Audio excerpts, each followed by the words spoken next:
Bismillah, və salatu və selamu alə mən də nəbiyə ba'dahu. Adəm mənim, xoş gəlmişsiniz. Təşəkkür edirəm sizə. Sağ razı olsun. İnşallah bugünkü mövzumuz bəzi insanların ümidsiz olmasına görədir. Bugünkü gündə görürsən ki, müsəlmanlar ümidsiz hala düşürlər. Dünyavi çətinliklərə görə, dünyavi problemlərə görə. Sanki Allahdan uzaqlaşırlar, sanki Allahdan küsürlər. İstəyirəm ki, bu haqda zəhmət olmasa bir nəsiyyət edərdiniz. İnnel hamdelellahi nahmeduhu ve nesta'inuhu ve nestağfiruh ve na'udzu billahi min şururi enfusina ve min seyyiati a'malina. Men yehdihillahu fela mudille leh ve men yudlil fela hadiye leh. وأشهد أن لا إله إلا الله وحده لا شريك له وأشهد أن محمدا عبده ورسوله أما بعد. Allah'a ümid, yəni Allah Taala'nın rəhmətinə ümid bəsləmək qəlb ibadətlərinin dayaqlarından sayılır. Əgər bu olmasa, yəni insanın ibadəti doğru sayılmır. Və buna görə də buyurulur ki, qəlb ibadətlərinin rükunları sevgidir, qorxudur və həmçinin ümiddir, racadır. Yəni insan həm Rəbbini sevərək və həmçinin ondan, əzabından qorxaraq və eyni zamanda onun rəhmətinə ümid bəsləyərək ibadət etməlidir. Və buna görə sələflər deyərlər ki, kim tək sevgi ilə ibadət edərsə, zındıq olar. Tək qorxu ilə ibadət edən xavaric olar. Tək ümid ilə də ibadət edən murciə olar. Amma bunları cəm edən isə həm sevgi, həm qorxu və həmçinin ümidlə ibadət edən mömin və muvahhid olar.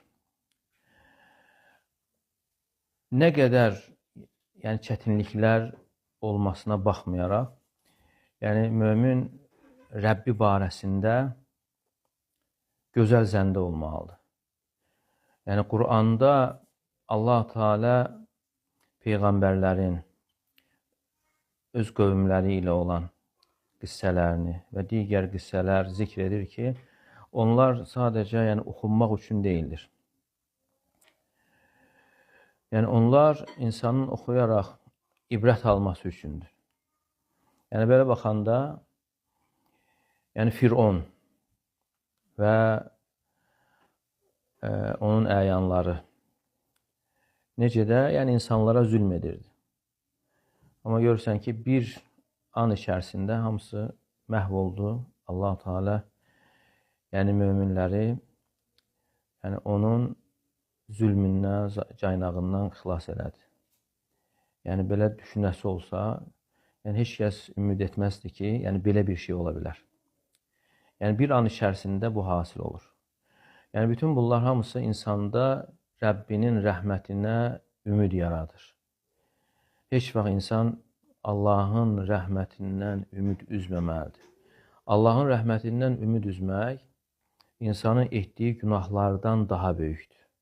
Ona görə Quranda da keçir ki, Allahın rəhmətindən yalnız uduzan qövmlər ümid üzər. Allahın rəhmətindən yalnız azmış qövmlər ümid üzər. İnsanın Allahın rəhmətindən ümid üzməsi, şeytanın istəklərinə qapı açır.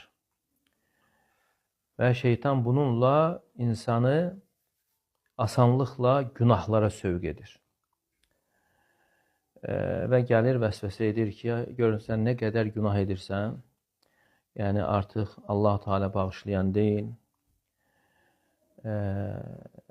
və insanı istəyir ki, Allahın rəhmətindən ümidini üzdürsün. İnsan nə qədər günaha düşsə də, nə qədər vəziyyət çətin olsa da, heç vaxt Allahın rəhmətindən ümid üzməməlidir.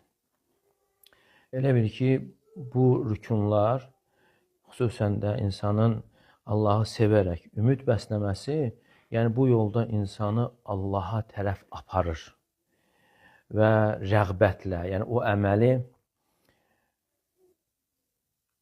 sevərək, rəğbətlə yerinə yetirməsinə səbəb olur. Yəni biləndə ki, Allah Teala Arhamur Rahimindir. Ən böyük mərhəmət sahibidir. Və nə qədər yəni günahlar olsa da Allah Teala tövbə edəni bağışlayır. Məsələn, Quranda nə qədər buna misallar var. Hansı ki, Xəndək hadisəsində o vaxt insanları quyuya salaraq quyuda yandırırdılar və hətta onlar özləri tamaşa edirdilər. Yəni bundan sonra Allah Teala buyurur ki, əgər onlar tövbə etməsələr, onlar üçün yandırıcı bir